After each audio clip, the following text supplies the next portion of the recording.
उर्दू तहजीब देती है, तमीज़ देती है। यकीन मानिए इस हिंदी मंच पे जब कितनी खूबसूरत भाषा, आप जिस तरह से बात करते हैं, आपको उर्दू बेपढ़े लिखे को ऐसा जताती है जैसे कोई बहुत पढ़ा लिखा हो। दो लफ्ज़ अगर आप ढंग के बोल दें तो क्या बात है। और हम लोग जब बात करें तो उर्दू में, मैं मुग़ल आज़म देख रहा था पिछले दिनों, मैंने कई बार देखी, तो एक जब अनारकली को कैद कर लिया जाता है तो बादशाह अकबर उसे बुला के कहते हैं, कैद खाने के गर्म अंधेरों ने तेरी आरजुओं में वो चमक बाकी न रखी होगी जो कभी थी। क्या खूबसूरत बात, क्या ढंग से कही है। कैद खाने के गर्म अंधेरों ने तेरी आरजुओं में वो चमक बाकी न रखी होगी जो कभी थी। अब हमको कहो जेल में तेरी ऐसी हो गई होगी।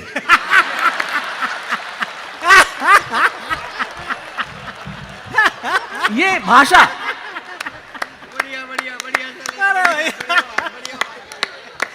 क्या बात है, वाह वाह, बदल जाता है। अच्छा, आप मुझसे बात